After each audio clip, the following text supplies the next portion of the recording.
Let's go. The landlord warned me, but I didn't listen. Fearful, a haunted house story. I don't believe in ghosts or supernatural things. I have enough confidence in my courage, which is why I agreed to stay in this eerie, unfamiliar area. The house I'm in is surrounded by quite thrilling stories. These tales are quite entertaining to listen to.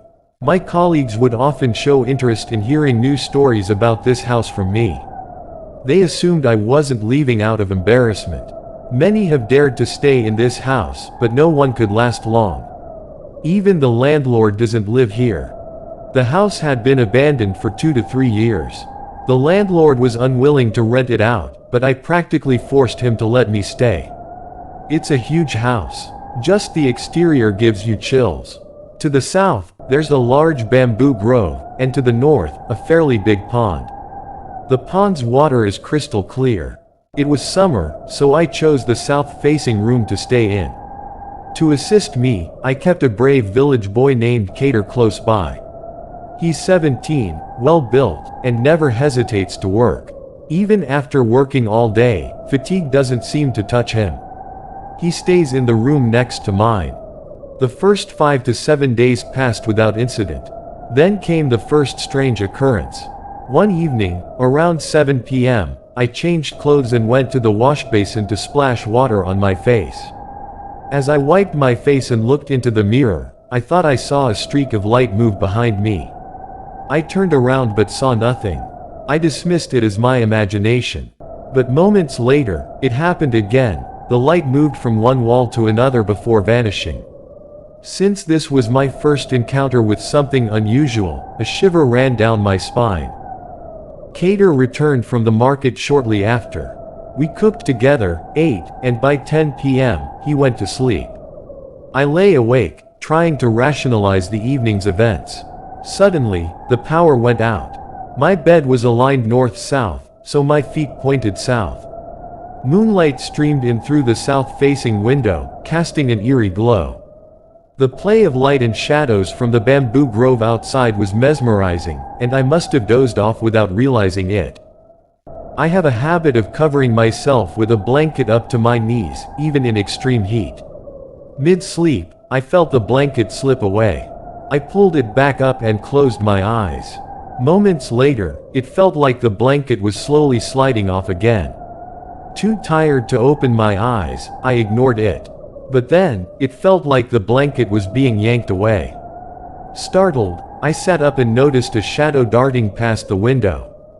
Part of the blanket was hanging outside.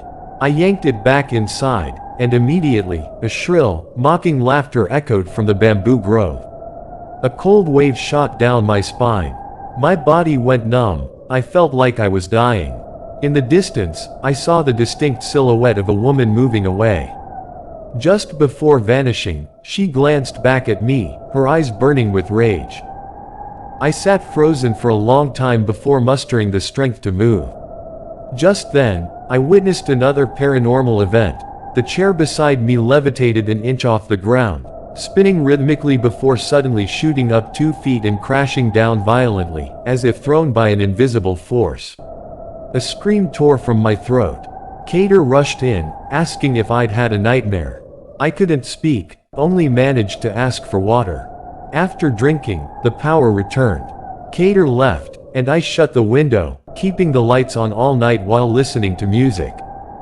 I didn't tell anyone, not even Cater, knowing my colleagues would laugh. The next evening, after returning from work, I went to wash up. The tap didn't work at first, then suddenly gushed at full force before stopping abruptly as I touched the water. As I turned to leave, an unseen splash drenched me. Terrified, I hurried back to my room, throat dry. Talking to Cater eased my fear a little. Around 11 p.m., after Cater went to bed, I dozed off but was jolted awake by the sound of anklets tinkling. For an hour, I strained to hear it again. Then, distinctly, the sound traveled from near my head to the window and stopped. The rest of the night passed quietly, but I had the same strange dream again. Over the next 6 to 7 nights, I occasionally heard deep sobbing. But every night, the same dream recurred. In it, hundreds of terrified people stood outside the house. The landlord, tearful, kept saying something.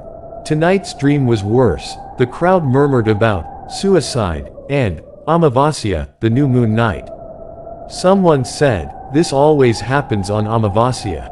I woke up drenched in sweat, my forehead burning, 104 degrees Fahrenheit fever. I dragged myself to work but couldn't focus, haunted by thoughts of Amavasya. Later, I asked Kader about the house's history. He revealed that a family, parents, 2 sons, and a daughter, had lived here.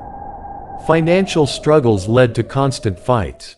One night, the parents and daughter hanged themselves, while the sons were poisoned. Stunned, I asked if he'd ever seen anything. "Footprints," he said. "Tiny ones, like a child's. And crying, a child's cries." Hesitantly, I asked about Amavasya. He tensed but claimed not to know the date.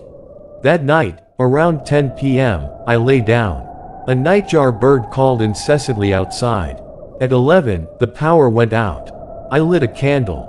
Just as drowsiness set in, I heard whispering near my head. The fan blades rattled violently. Then, Kader's blood-curdling scream sent me sprinting to his room. He was writhing on the floor, blood streaming from his ear. "Save me. They'll kill me," he begged. I bandaged him, and we sat in silence. Then, anklet sounds approached the door. The candle flickered out. Darkness swallowed us. Kader clung to me as the sound neared. Suddenly, a mirror in the next room shattered. The anklet sound stopped at our door, then advanced. Kader bolted. I chased him with my phone's flashlight but tripped and blacked out. When I came to, the flashlight still glowed. The floor was slick with blood. My head throbbed. Dragging myself to Kader's room, I recoiled at the horrific sight, then forced myself back inside. His body hung from the fan, eyes bulging, tongue lolling. A voice hissed, "Leave. Tonight is Amavasya." My phone died. Darkness returned, and through it, the anklet sounds drew closer. The story ends